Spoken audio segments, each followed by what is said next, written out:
एक street girl के पास जाने के लिए इस लड़के ने अपने बालिग होने के दिन अपनी सालों की जमा की हुई गुल्लक तोड़ दी। फिर हिम्मत करके उसने एक लड़की से बात की, लेकिन उस लड़की ने उसे बिल्कुल भाव नहीं दिया। मना किए जाने पर मैक्स बहुत उदास हुआ, लेकिन उसे यकीन नहीं था कि पैसे होने के बावजूद उसे कोई नहीं मिलेगी। इसलिए उसने पूरी गली में सबसे पूछ लिया, लेकिन जहां तक उसकी नजर गई किसी ने भी हाँ नहीं कहा। खैर, मेहनत रंग लाई और मैक्स ने आखिरकार अपना शौक पूरा कर ही लिया। इस अनुभव ने जैसे उस लड़के के लिए एक नई दुनिया के दरवाजे खोल दिए। अब उसके दिमाग में बार बार वही ख्याल आने लगा। अपने इस शौक के लिए पैसे बचाने की खातिर वो रोज अपने घर के नीचे वाली दुकान से चोरी करने लगा। लेकिन अजीब बात यह थी कि दुकान का मालिक उसकी इन हरकतों को देखकर भी उसे कभी नहीं टोकता था, बल्कि हर बार उसे खुले पैसे वापस भी दे देता था। उसका पड़ोसी होने के नाते दुकान का मालिक अच्छी तरह जानता था कि इस बच्चे की किस्मत खराब है। मैक्स को ठीक से खाना नहीं मिलता था, जिससे वो कमजोर था। बालिग होने के बावजूद वो अपनी उम्र के बच्चों से बहुत छोटा लगता था। फिर भी उसे रोज काम से लौटने वाले अपने पिता के लिए खाना बनाना पड़ता था और घर के सारे काम भी संभालने पड़ते थे। उस दिन मैक्स खास तौर पर 2 चिकन लेग पीस खरीद कर लाया। रेडियो पर एक हल्का फुल्का गाना बज रहा था। उसे लगा कि उसके पिता ये देखकर थोड़े खुश होंगे, लेकिन जैसे ही पिता ने दरवाजा खोला, सबसे पहले उन्होंने कमरे का लैंप बंद किया, फिर गुस्से में रेडियो बंद कर दिया। उसके बाद वो फ्रिज और बर्तनों में रखा खाना चेक करने लगे। सब देखने के बाद पिता का चेहरा और भी चिड़चिड़ा हो गया। मैक्स ने अपनी तरफ से पूरी कोशिश की थी, फिर भी उन्होंने मैक्स को खूब खरी खोटी सुनाई। वो हमेशा कहते थे कि वो घर छोड़कर भागे हुए अपने बड़े भाई की बराबरी कभी नहीं कर सकता। मैक्स को घर के खर्च के लिए वैसे ही बहुत कम पैसे मिलते थे, ऊपर से पिता ने एक कागज फाड़ कर उसे और ताने मारना शुरू कर दिया। मैक्स अंदर ही अंदर घुट रहा था, लेकिन वो सिर्फ सह सकता था। अगले दिन उसने फिर पैसे खर्च करके एक केक खरीदा। उसे यकीन था कि इस बार उसके पिता के चेहरे पर मुस्कान जरूर आएगी। जैसे ही पिता उसे पैसे बर्बाद करने के लिए डांटने वाले थे, मैक्स ने धीरे से केक पर एक मोमबत्ती लगा दी। असल में उस दिन मैक्स का जन्मदिन था। पिता के चेहरे पर जबरदस्ती की एक छोटी सी मुस्कान आई, लेकिन फिर वो मुड़कर सीधे चले गए। उनका अपने बेटे के साथ केक खाने का कोई इरादा नहीं था। मैक्स को अकेले ही मोमबत्ती जलानी पड़ी। सच तो ये है कि उसके पिता पहले ऐसे नहीं थे। मैक्स को याद था कि बचपन में उसके एक जन्मदिन पर पिता ने उसे वो गुल्लक तोहफे में दी थी। उसमें एक खनकता हुआ सिक्का डालकर उन्होंने मैक्स से कहा था कि पैसे बचाने के लिए होते हैं, खर्च करने के लिए नहीं। उस वक्त उसके पिता बहुत प्यार से बात करते थे, लेकिन जब से उनका माँ से तलाक हुआ, वो मैक्स के प्रति दिन ब दिन रूखे होते गए। पिता की नजरों में गिरना और उनके मुंह से बार बार अपने भागे हुए भाई की तारीफें सुनना मैक्स की रोजमर्रा की जिंदगी का हिस्सा बन गया था। धीरे धीरे मैक्स बहुत हीन भावना का शिकार हो गया और दूसरों से मिलने जुलने से डरने लगा। अपनी टीनेज के दिनों में उसे अपने पड़ोस की एक लड़की से प्यार हो गया। बस उसे समझ नहीं आ रहा था कि बात कैसे शुरू करे, इसलिए उसने एक गिलास ठंडा पानी लिया ताकि इस अजीब तरीके से वो उस लड़की का ध्यान खींच सके। लेकिन जाहिर है इस हरकत से उस लड़की का दिल नहीं जीता जा सकता था, क्योंकि वो ब्लू स्ट्रीट में रहता था। इसलिए मैक्स का सबसे बड़ा टाइम पास था सड़क किनारे खड़े होकर स्ट्रीट गर्ल्स को, ग्राहकों को बुलाते हुए देखना। जैसे जैसे जवानी का जोश बढ़ रहा था, मैक्स ने अपने पिता की शर्ट और उनकी टोपी पहनकर खुद को बड़ा और मैच्योर दिखाने की बार बार प्रैक्टिस शुरू कर दी। इससे अंदर ही अंदर अकेला और मायूस रहने वाला मैक्स उन लड़कियों के थोड़े से प्यार में खोने लगा। इसके लिए कई बार चोरी करने की वजह से वो गलत रास्ते पर निकल चुका था। उसके भविष्य को बचाने के लिए और मैक्स को अभी से बर्बाद होने से रोकने के लिए उस दिन दुकान के मालिक ने आखिरकार उसे समझा ही दिया। दुकान के मालिक ने बहुत ही प्यार से उससे कहा, मैक्स के लिए जो हमेशा मुश्किलों से जूझ रहा था। मालिक की वो बातें सर्दियों की एक मीठी धूप जैसी थी, जिसने अचानक उसके दिल में जमी सालों की कड़वाहट को पिघला दिया। इससे उसे पहली बार महसूस हुआ कि कोई उसकी इतनी परवाह भी कर सकता है। ये अच्छी तरह जानते हुए कि मैक्स को पैसों की सख्त जरूरत है, दुकान के मालिक ने उसे पैसे बचाने के तरीके सिखाने शुरू कर दिए। उसने मैक्स से कहा कि पालतू जानवरों के खाने वाले डिब्बे को थोड़ा सा पकाकर एक बढ़िया मिट पेस्ट बनाया जा सकता है, लेकिन इसे तुम खुद मत खाना, बल्कि इसे अपने पिता को परोसना। पुरानी हो चुकी ब्रेड में थोड़ा पानी डालकर उसे फिर से बेक करने पर वो बिल्कुल ताजी खरीदी हुई ब्रेड जैसी लगती है। इस्तेमाल किए हुए टी बैग्स को सुखाकर दोबारा इस्तेमाल किया जा सकता है। शराब में बस थोड़ा सा पानी मिला दो, पिता को इसका पता भी नहीं चलेगा। इस तरह रोज रोज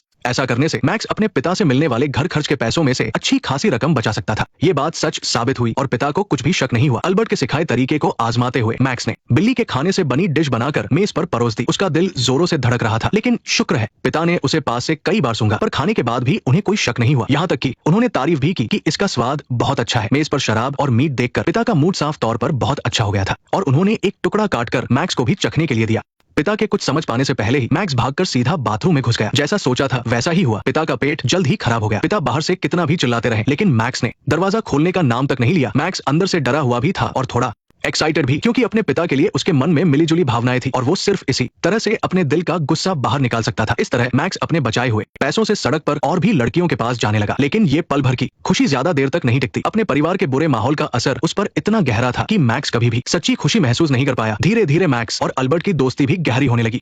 अल्बर्ट अक्सर मैक्स को बैठाकर कहानियां सुनाता था, अपने गांव के बारे में और कुरान की आयतें भी पढ़कर सुनाता था। बाद में अल्बर्ट ने मैक्स को एक निकनेम भी दे दिया, एक दिन पूरी गली लोगों से खचाखच भरी हुई थी। वहां से गुजरने वाले सभी लोग रुककर तमाशा देख रहे थे। पता चला कि एक बहुत बड़ा सुपरस्टार वहां फिल्म की शूटिंग कर रहा था। यहाँ तक कि अल्बर्ट भी सीढ़ी लाकर गर्दन उचकाकर बाहर देखने लगा। मैक्स भी भीड़ में घुस गया क्योंकि उसे जो लड़की पसंद थी वो भी वही खड़ी थी। दोनों एक दूसरे से ज्यादा दूर नहीं थे, लेकिन मैक्स की उससे एक शब्द भी बोलने की हिम्मत नहीं हुई। वो स्ट्रीट गर्ल्स उसे देखकर बहुत जल रही थी, लेकिन बातों से ऐसा जता रही थी जैसे उन्हें कोई फर्क नहीं पड़ता। तुम यहाँ कैसे हो? तुम यहाँ क्या कर रहे हो? शायद जोश में आकर अल्बर्ट ने हंसते हुए कहा कि अगर वो फिर से जवान हो पाता तो वो भी फिल्मों में अपनी किस्मत आजमाता और सबसे बड़ा एक्टर बनकर सबसे खूबसूरत हीरोइन को पटाता। किसे पता था कि उसकी ये बात खत्म होते ही वो एक्ट्रेस सच में उसकी छोटी सी दुकान में आ जाएगी। उसे सिर्फ एक पानी की बोतल खरीदनी थी और अल्बर्ट ने उसकी खातिरदारी में कोई कसर नहीं छोड़ी। मैं आपको कितने पैसे दूं? इतने पैसे मैडम। मुझे नहीं पता था कि यहाँ पानी इतना महंगा है। ये महंगा पानी नहीं है मैडम, ये बिल्कुल फ्रेश पानी है। धन्यवाद। अल्बर्ट का ये टैलेंट देखकर मैक्स हैरान रह गया। वो दिल से उस बूढ़े आदमी की और भी इज्जत करने लगा। बस कुछ ही बातों में उसने कीमत को कई गुना बढ़ा दिया और सामने वाला बिना गुस्सा किए खुशी खुशी पैसे देकर भी चला गया। मैक्स ने सोचा कि शायद उसके पिता में भी यही टैलेंट हो। आखिर उन्होंने इतनी किताबें पढ़ी है कि उनसे पूरा कमरा भरा पड़ा है, बस उन्होंने ये खूबी कभी उसके सामने जाहिर नहीं की। जब मैक्स ये सब सोच ही रहा था तभी पिता ने अचानक ताना मारा। शुक्र है तुम्हारा भाई ऐसा नहीं है, आप हमेशा उसी के बारे में क्यों सोचते रहते हैं? आप ठीक है? पिता को हमेशा अपनी जिंदगी की सभी नाकामियों का गुस्सा मैक्स पर ही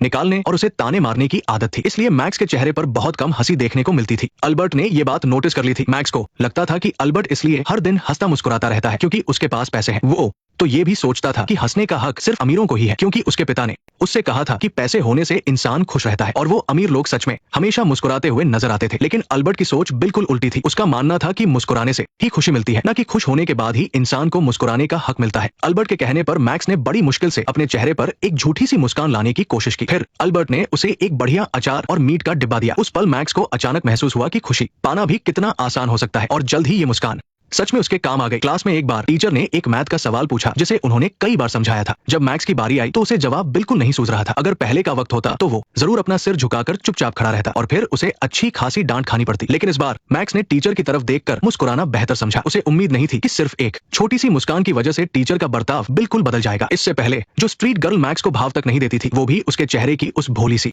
मुस्कान देखकर पहली बार उसे मना नहीं कर पाई। मैक्स को धीरे धीरे समझ आने लगा कि अक्सर सिर्फ एक मुस्कान से ही आपको मनचाहा रिएक्शन मिल सकता है। उसे लगा जैसे उसे आखिरकार खुशी की तरफ जाने वाली चाबी मिल गई है। इसलिए जब उसके पिता काम से घर लौटे तो मैक्स ने उन्हें देखकर मुस्कुराने की कोशिश की, लेकिन पिता ने पलटकर जो कहा उसे सुनकर उस पल मैक्स का मन किया कि वो कहीं जाकर छिप जाए। उसे समझ नहीं आ रहा था कि आखिर क्यों सिर्फ उसके पिता ही हमेशा उससे इतनी नफरत करते हैं। वो अंदर ही अंदर टूट गया था और कोई बात करने वाला भी नहीं था। इसलिए वो फिर से भागकर अल्बर्ट की छोटी सी दुकान में आ गया। मैक्स को लगने लगा कि उसी में कोई कमी है। अगर वो अपने भाई जैसा बन पाता तो शायद उसके पिता उसे पसंद करने लगते। जब मैक्स खुद को सबसे कमजोर समझ रहा था, ये एब ही था जो हमेशा उसे हौसला देता था, उसे आगे बढ़ने की थोड़ी सी हिम्मत देता था। एब ने मैक्स की तारीफ करते हुए कहा कि उसके दांत बहुत अच्छे हैं। ये कहकर एब ने मुस्कुराकर अपने बड़े और पीले दांत भी दिखाए। एब दरअसल जानता था कि मैक्स छुपकर उन औरतों के पास जाता है। उसने मैक्स को समझाया कि ये सब छोड़ दे, क्योंकि इस पल भर की खुशी के चक्कर में वो सच्चा प्यार खो सकता है। मैक्स का मूड बदलने के लिए एब उसे वीकेंड पर पेरिस ले गया। इस शहर का माहौल ही अलग था। हर तरफ हंसी खुशी थी और लोगों के चेहरे पर खुशी छलक रही थी। वो खुशी हर किसी को महसूस हो रही थी। चर्च के सामने एक दुल्हन हाथ में फूल लिए धीरे धीरे चल रही थी। सब कुछ बहुत प्यारा और खूबसूरत लग रहा था। एक फोटोग्राफर ने उन दोनों की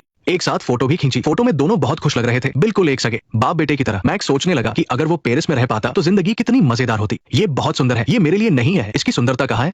मुझे देखने दो। ये मेरी बाइबल है। तुम्हें क्या लगता है, क्या मुझे तुम्हारी बाइबल देखनी चाहिए? अगर भगवान तुम्हें कुछ दिखाना चाहेगा तो उसे तुम्हारी जरूरत नहीं पड़ेगी। एब थोड़ा अलग इंसान था। वह पक्का आस्तिक था, लेकिन कभी धर्म के नियमों पर नहीं चलता था। एब का मानना था कि आस्था हो या धर्म, ये बस दुनिया को देखने का एक अलग नजरिया है। मैक्स को कुछ समझ नहीं आया और उसने खुद ही किताब पलटनी शुरू कर दी, पर उसमें ऐसे मुश्किल शब्द थे जो उसकी समझ के बाहर थे। कुछ बातें जब तक आप खुद महसूस न करें तब तक समझ नहीं आती, और जिंदगी भी मैक्स को छोड़ने वाली नहीं थी। एक दिन उसके पिता घर आए तो वो बहुत उदास लग रहे थे। मैक्स का दिल ये देखकर घबरा गया। मैक्स जानता था कि इस उम्र में पिता के लिए नई नौकरी ढूंढना बहुत मुश्किल है। उसे हैरानी होती थी कि एब हमेशा इतना खुश कैसे रह लेता है। एब वैसे ही था, हमेशा कुरान की बातें करता। जब उसे मैक्स के घर के हालात पता चले तो एब ने सीधे कोई मदद नहीं की, बल्कि उसकी नजर मैक्स के उन फटे और पुराने जूतों पर गई। उसने कहा कि वो मैक्स को नए जूते दिलाएगा। एब अपनी बात का पक्का था। अगले ही दिन वो मैक्स को जूतों की दुकान पर ले गया और ये नजारा वहां से गुजर रही एक लड़की ने देख लिया। नए जूते हाथ में पाकर मैक्स बहुत खुश था।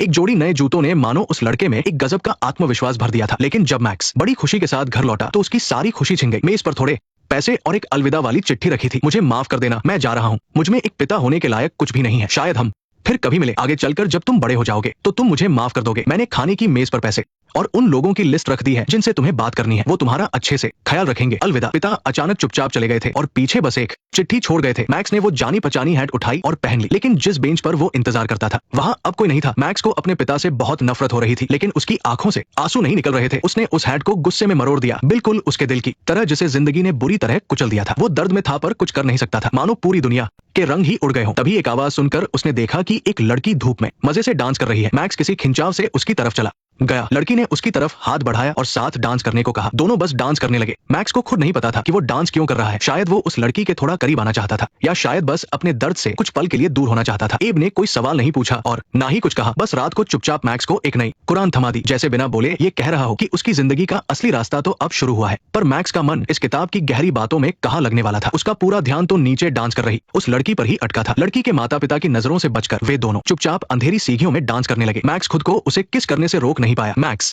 ने कभी नहीं सोचा था कि इतने दुखों के बीच भी प्यार इस तरह चुपके से उसकी जिंदगी में आ जाएगा। उसने लड़की से पूछा कि उसकी क्या इच्छा है। लड़की बस शांति से मुस्कुराती रही। फिर मैक्स ने ही अपने मन की बात कह दी। वो अपने भाई से मिलना चाहता था, लेकिन साथ ही उसे डर भी था कि अगर वह सच में मिल गया तो क्या होगा, क्योंकि वो जानता था कि अगर उसका वो परफेक्ट भाई यहाँ होता तो ये लड़की उसकी तरफ देखती भी नहीं। ये सोचकर ही कि ये लड़की किसी और की हो सकती है, मैक्स को घबराहट होने लगती थी। लड़की ने इससे पहले कभी इतना सीधा और सच्चा इजहार नहीं सुना था। फिर पेरिस की उस रोमांटिक सीन, नदी के किनारे दोनों ने एक दूसरे को किस किया। उसके बाद से जब भी टाइम मिलता वे हाथों में हाथ डालकर प्यार के हर मीठे पल का मजा लेते। मैक्स ने एब को सब सच सच बता दिया कि उसे एक लड़की से प्यार हो गया है और उसकी वजह से उसने उन औरतों के पास जाना भी छोड़ दिया है। पर कुरान में लिखी बातें उसे अभी भी समझ नहीं आ रही थी। जब हम कुछ सीखना चाहते हैं तो हमें किताबों की जरूरत नहीं होती। मैक्स की गर्लफ्रेंड को रिकॉर्ड सुनना पसंद था, इसलिए उसने घर की कुछ कीमती पुरानी किताबें बेच दी और लड़की के लिए उस वक्त का सबसे हिट और अच्छी क्वालिटी वाला रिकॉर्ड खरीद लाया। लड़की से मिलने जाते वक्त उसे हवा भी बड़ी मीठी और अच्छी लग रही थी, लेकिन जब वो बिल्डिंग के नीचे पहुंचा तो उसने देखा कि वो लड़की किसी और के साथ गले लगकर उसे किस कर रही है। उसके हाथ का रिकॉर्ड अचानक एक भद्दा मजाक बन गया। मैक्स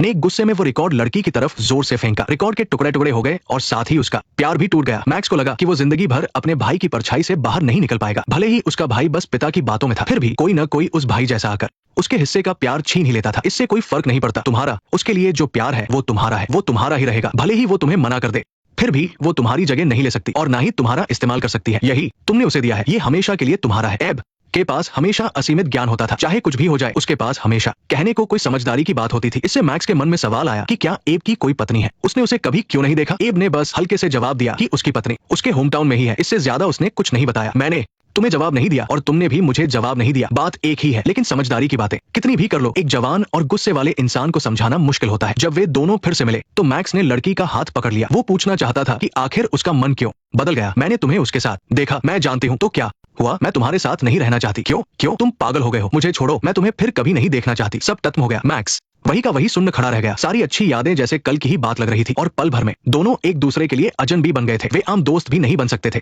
अपने दर्द को भुलाने के लिए मैक्स ने खुद को पूरी तरह बर्बाद करना शुरू कर दिया। वो बिना कुछ सोचे उन खराब जगहों पर जाने लगा और औरतों को ढूंढने लगा। जब पैसे खत्म हो गए तो उसने पिता की किताबें एक एक करके बेचनी शुरू कर दी और तब तक बेची जब तक बुकशेल्फ खाली नहीं हो गई। फिर एक दिन अचानक पुलिस ने उसके घर का दरवाजा खटखटाया और एक दिल तोड़ देने वाली खबर सुनाई। मैक्स के पिता जिंदगी की लगातार नाकामियों को झेल नहीं पाए और उन्होंने ट्रेन के आगे कूदकर अपनी जान दे दी थी। पुलिस को यहाँ तक कि मैक्स से उनकी बॉडी की पहचान करवानी थी। मैक्स इस सच को मान ही नहीं पा रहा था। उसमें अपने पिता को आखिरी बार देखने की हिम्मत नहीं थी। उसके पास जाने को कोई जगह नहीं थी, इसलिए वो सीधा एब की छोटी सी दुकान में चला गया। अच्छी बात यह थी कि एब ने पुलिस के सामने घबराए बिना मैक्स को संभाल लिया। इससे मैक्स को थोड़ी राहत मिली। लूसी दीदी को मैक्स की इस हालत पर बहुत दुख हुआ, शायद इसलिए क्योंकि उसने भी कभी ऐसा ही कुछ सहा था, या शायद उसे मैक्स का दर्द सच में महसूस हुआ। उसने मैक्स के माथे पर प्यार से एक किस किया, इस उम्मीद में कि वो फिर से खड़ा हो सके। एब ने खुद आगे बढ़कर शहर जाकर मैक्स के पिता के अंतिम संस्कार का सारा काम संभाला। मैक्स अंदर से बहुत घबराया हुआ था और स्टेशन पर इधर उधर एब को ढूंढ रहा था। शुक्र है कि एब उसे छोड़कर नहीं गया था, वो लगातार उसके साथ खड़ा रहा। एब ने ही मैक्स को आगे जीने की हिम्मत दी। मैक्स ने वापस घर आकर पेंट खरीदा और दीवारें पेंट करने लगा। उसने सब कुछ नए सिरे से शुरू करने की ठानी। लेकिन तभी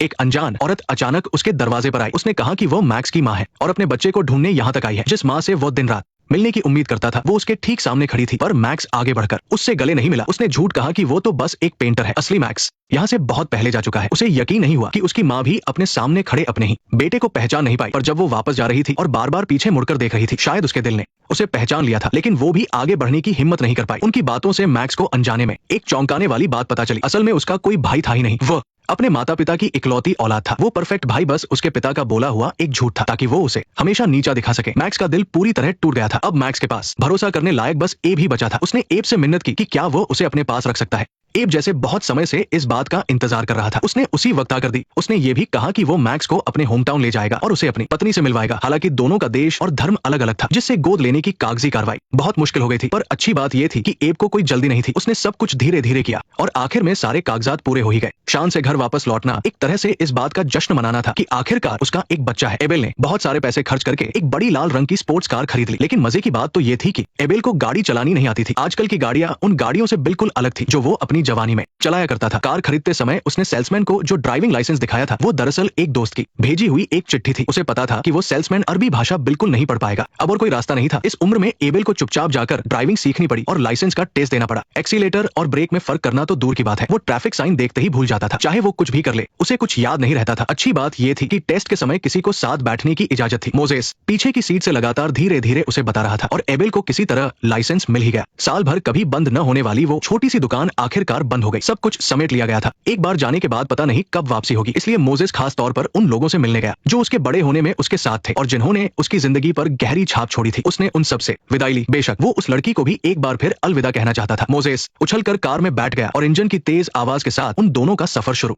हो गया। रास्ते में एबेल ने मोजेस को एक बड़ी दिलचस्प बात बताई। अगर तुम जानना चाहते हो कि कोई देश अमीर है या नहीं, तो बस सड़क किनारे रखे डस्टबिन को देख लो। अगर वहाँ सिर्फ डस्टबिन हो और जमीन बिल्कुल साफ हो तो समझ लो कि उस जगह पैसों की कोई कमी नहीं है। अगर डस्टबिन के आसपास थोड़ा कचरा पड़ा हो तो वो जगह औसत दर्जे की है। शायद वो जगह टूरिज्म पर चलती है। लेकिन अगर पूरी सड़क पर कचरा ही कचरा हो और डस्टबिन का नामो निशान भी ना हो तो समझ लो कि वो देश बहुत ही ज्यादा गरीब है। नीले आसमान से लेकर शाम ढलने तक गाड़ी चलाते हुए उन दोनों ने पूरा यूरोप पार कर लिया था। एबेल ने मोजेस को सबसे जरूरी सबक ये सिखाया कि इंसान खुद को खुश कैसे रख सकता है। वे लगातार आगे बढ़ते रहे। जहां कार नहीं जा सकती थी वहां वे पैदल चले और जहां पैदल नहीं जा सकते थे वहां नाव ले ली। मोजेस ने देखा कि वे एबेल के घर के जितना करीब पहुंच रहे थे उसके चेहरे पर उदासी उतनी ही गहरी होती जा रही थी। ऐसा लग रहा था मानो उसके दिल में कोई बात दबी हो जो वो कह नहीं पा रहा था। रास्ते में एबेल मोजेस को दुनिया के कई मशहूर चर्च दिखाने भी ले गया, लेकिन अंदर जाने से पहले उसने मोजेस की आंखों पर पट्टी बांध दी और उसे अंदर जाते ही आंखें खोलने से मना किया। उसने कहा कि पहले अपने कानों से सुनो, नाक से सूंघ कर इस जगह को महसूस करो। जैसे जहां मोमबत्तियों के जलने की खुशबू आ रही हो वो स्पेन का कैथोलिक सेंट एंथनी चर्च है। जहां की हवा में एक हल्की सी धूप की महक हो वो सुदूर पूर्व का सबसे बड़ा ऑर्थोडॉक्स सोफिया चर्च है। और अंदर घुसते ही जहां पसीने वाले पैरों की गंध है समझ लो वो तुर्की की एक मुस्लिम मस्जिद है। इनमें अरब लोगों के घूमने वाले डांस ने सबसे ज्यादा इंप्रेस किया। वे लगातार गोल गोल घूमते हुए खुद को ध्यान में मग्न कर लेते हैं। उनका मानना है कि ऐसा करने से उनका शरीर और मन ब्रह्मांड के साथ एक हो जाता है और वे दुनिया के सारे बोझ से मुक्त होकर भगवान के करीब जा सकते हैं। इसके बाद एबेल मोजेस को अलग अलग जगहों की जीवन शैली दिखाने ले गया। हर जगह का रहन सहन इसलिए अलग था क्योंकि ये देश भले ही एक दूसरे के बहुत करीब थे, लेकिन उनके अपने अपने नियम और कायदे थे। इसलिए हर जगह पर अलग अलग तरह के विश्वास और धर्म पैदा हुए और इसी वजह से अलग अलग जगहों के लोगों की सोच और काम करने के तरीके भी अलग अलग होते हैं। जहाँ अंतर होता है वहाँ टकराव होना तय है। यहाँ तक कि कुछ लोग इसके लिए अपनी जान तक गवा देते हैं। लेकिन एबेल हमेशा एक ही बात मानता था कि चाहे कोई भी आस्था हो या धर्म, आखिर में ये सब बस सोचने का एक अलग तरीका है। वे कोई बीमारी या शैतान नहीं है। हर इंसान के हाथ और मुंह एक जैसे ही होते हैं। अगर सब लोग सच में इस बात को समझ लें तो सही मायनों में दुनिया की शांति ज्यादा दूर नहीं है। एबेल ने किताबों से परे जाकर एक बहुत ही अलग तरीके से मोजेस को इस दुनिया नाम की बड़ी किताब का एक नया पन्ना दिखाया और उसने कभी भी अपने विचार मोजेस पर थोपने की कोशिश नहीं की। रास्ते में उसने जो कुछ भी देखा और सीखा वो सब मोजेस ने खुद समझा। ये बिल्कुल एबेल की दी हुई उस कुरान की तरह था। उसने बस वो मोजेस के हाथ में थमा दी थी, लेकिन एक भी फालतू शब्द नहीं कहा क्योंकि हर किसी की कुरान में क्या लिखा है ये बात सिर्फ उसके दिल को पता होती है। सफर के दौरान मोजेस के दिल में एक अजीब सी भावना उमड़ पड़ी। वो अचानक ब्लू एवेन्यू की याद करने लगा था, भले ही उस जगह से उसकी सिर्फ दुखद यादें ही जुड़ी थी। एबेल ने कहा कि ये बहुत आम बात है। होम टाउन एक ऐसी चीज है जो इंसान को जिंदगी भर बांध कर रखती है। जिस पल तुम वहां पैदा होते हो उसी पल से उस मिट्टी का कण-कण तुम्हारी रग-रग में बस जाता है। एबेल ने यह भी देखा कि मोजेस के कोई खास दोस्त नहीं थे और इस उम्र के लड़के प्यार के लिए बहुत तरसते हैं। इसलिए उसने मोजेस को आगे बढ़ाया ताकि वो खुद जाकर लोगों से बातचीत करे। लेकिन जब मोजेस ने पूरी हिम्मत जुटाकर उनके पास जाने की कोशिश की तो किसी भी लड़की ने उसे भाव नहीं दिया। इससे मोजेस को खुद पर शक होने लगा कि क्या उसमें कोई कमी है। बहुत खूबसूरत वक्त था। क्या तुम्हें लगता है कि मैं लड़कियों से प्यार जताने के लिए काफी अच्छा हूँ, लेकिन क्या बिना पैसे के वे किस साल में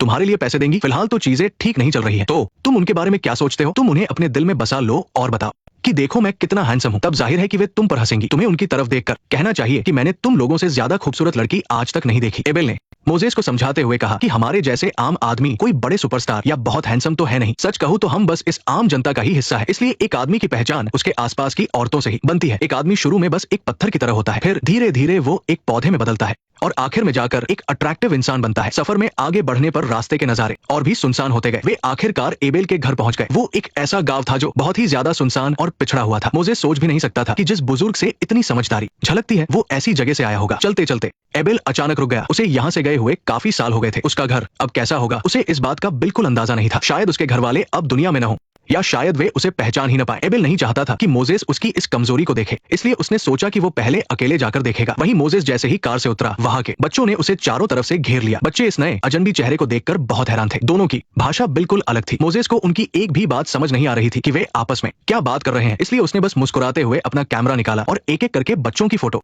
खींचने लगा। लेकिन बहुत देर इंतजार करने के बाद भी एबेल वापस नहीं आया। मोजेस की बेचैनी बढ़ने लगी और उसे मजबूर होकर उसी रास्ते पर आगे जाना पड़ा। एक बच्चा चुपचाप उसके पीछे पीछे आ रहा था। आधे रास्ते में अचानक एक आदमी मोटरसाइकिल पर आया और उसने मोजेस को रोक लिया। वह आदमी बहुत परेशान लग रहा था, जैसे कुछ बहुत बुरा हो गया हो। हालांकि मोजेस को उसकी बात बिल्कुल समझ नहीं आ रही थी, लेकिन उसे इतना समझ आ गया कि वो आदमी उसका नाम ले रहा था। उसने बिना कुछ सोचे उसकी मोटरसाइकिल पर छलांग लगा दी। वे दोनों पहाड़ी रास्ते पर तेजी से जाने लगे। एक खतरनाक मोड़ मुड़ते ही सामने एबेल की लाल रंग की कार थी, जिससे बहुत धुआं निकल रहा था। मोजेस के मन में अचानक पुरानी यादों का सैलाब आ गया। उसे एबेल को अकेले गाड़ी चलाने नहीं देना चाहिए था, क्योंकि वह अभी नौसिखिया था। वो आदमी मोजेस को एक पुराने से घर में ले गया। एबेल वही लेटा हुआ था और उसकी सांसें उखड़ रही थी। उनके सफर का अंत हो चुका था।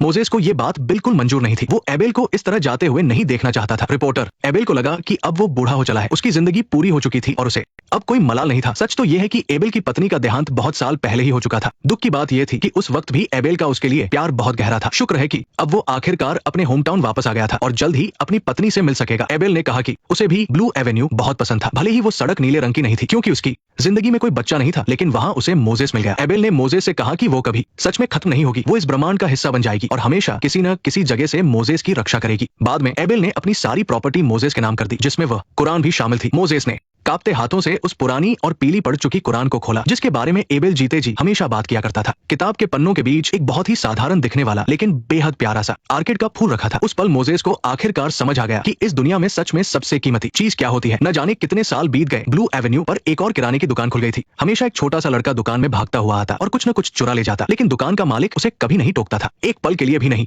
तुम्हें पता है कि मैं कोई अरब नहीं हूँ और इस किराने की दुकान का मालिक मोजेस ही था। उसने मोमो नाम उस दूसरे छोटे लड़के को दे दिया था और वो एबेल की छोड़ी हुई जिंदगी की सीख को आगे बढ़ाना चाहता था। एबेल की जिंदगी कोई बहुत लंबी नहीं थी, लेकिन उसकी समझदारी इस तरह हमेशा जिंदा रहेगी। एबेल ने जिंदगी भर पूरी ईमानदारी से काम किया था, लेकिन उसका मन हमेशा शांत और संतुष्ट रहा। उसने मोजेस से कहा था कि जिंदगी की रफ्तार धीमी करने में ही असली खुशी है, लेकिन हम में से ज्यादातर लोगों को बचपन से ही ये सिखाया जाता है कि हमें तेजी से भागना चाहिए, जी जान लगाकर नाम और पैसा कमाना चाहिए, जैसे कि वही असली कामयाबी हो। लेकिन सच तो ये है कि इस अंधी दौर में भागने वालों की भीड़ में ऐसे लोग बहुत ही कम हैं जिन्हें सच में मन की शांति मिलती है। मोजेस यकीनन उन खुशकिस्मत लोगों में से एक था, क्योंकि कम उम्र में अपना सब कुछ खोने के बाद उसे एक ऐसा बुजुर्ग मिला जिसने अपनी पूरी जिंदगी के तजुर्बे से उसे ऐसे सबक सिखाए जिससे उसे अब जिंदगी की मुश्किलों में भटकना नहीं पड़ा, बल्कि वो सीधे एक ऐसे रास्ते पर चल पड़ा जो खुशी की तरफ जाता था। लेकिन ऐसे कितने ही लोग हैं जो अपनी जिंदगी के आखिरी पल तक पहुंचकर भी इस बात को समझ नहीं पाते। शायद एबेल सिर्फ कोई एक इंसान नहीं था, बल्कि वो हमारे बड़े होने के सफर में इस लंबी जिंदगी में हमें रास्ता दिखाने वाला हर वो इंसान है जिससे हम कुछ न कुछ सीखते हैं। और वही चीजें हमारी खुशी के वो छोटे छोटे टुकड़े हैं जिन्हें हम इकट्ठा करते हैं। जैसे जैसे हमारी उम्र बढ़ती है,